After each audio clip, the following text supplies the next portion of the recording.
No peace in Colombia. Voters have narrowly defeated an agreement with the Revolutionary Armed Forces of Colombia. President Juan Manuel Santos had bet everything on yes winning. Now he's calling an emergency meeting with his ministers to discuss his government's next move. CCTV's Michelle Begue is joining us from Bogota and has been covering it all for us. Michelle, what's the mood after the vote?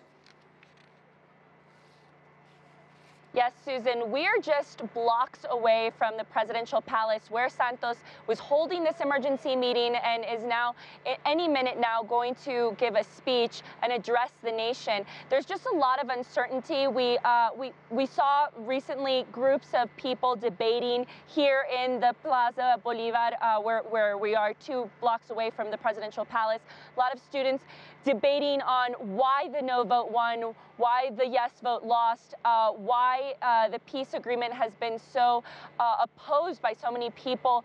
And there's just a lot of uncertainty as to what's going to happen. The opposition says that this is an opportunity to renegotiate a peace deal, but we haven't heard from the FARC rebel group. We haven't heard from the government if they really want to sit back down and try to negotiate something else. We had heard earlier this week the head negotiator of the government saying that there wouldn't be any more peace negotiations, that this was the best agreement that they could come up with. So we're going to have to see what President Juan Manuel Santos decides tonight. The FARC is waiting to see what the president answers. And what we're hearing a lot right now, too, from the no voters, surprisingly, is that they are both surprised about the results. A lot of people said that they wanted to vote no to send a message that they didn't agree with the things that were in the accord, such as impunity for the FARC members. But they say that they always thought the yes vote was going to win, and they are surprised. So we're going to have to see what is said by President Santos to know exactly how this story develops. Michelle, do you have any sense at all as to how the polls were so off?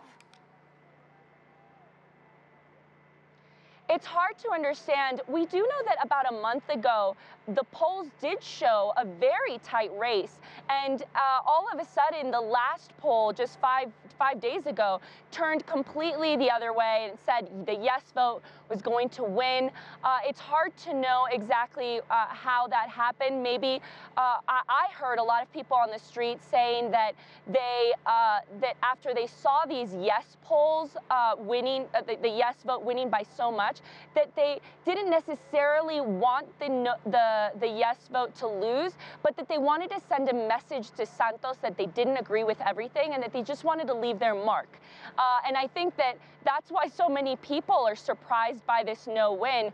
Maybe a lot of people went out to vote and say, I want to leave my mark. I want to say that I do want a peace process, a peace agreement here, but I want them to know that this is not how I envisioned it.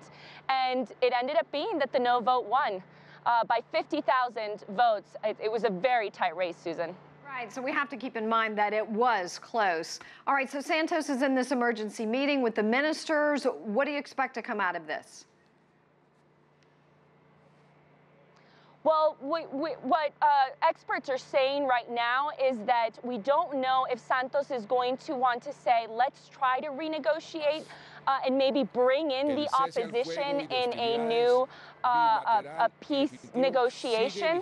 Other experts are saying Santos is not going to want to bring in the opposition. We need to understand the opposition is led by former President Álvaro Uribe Vélez. He and Santos have had a very contentious relationship in the past 6 years. And so a lot of people don't think that Santos is going to want to bring Uribe into this peace negotiation. And then again, we also need to find out how the FARC's going to react. Santos said many times during interviews that if the no vote won, there really wasn't a plan B. So it's still really up in the air to see what actually happens. Michelle Begue, thank you for all of this, joining us live from Bogota. We appreciate your coverage all day long today.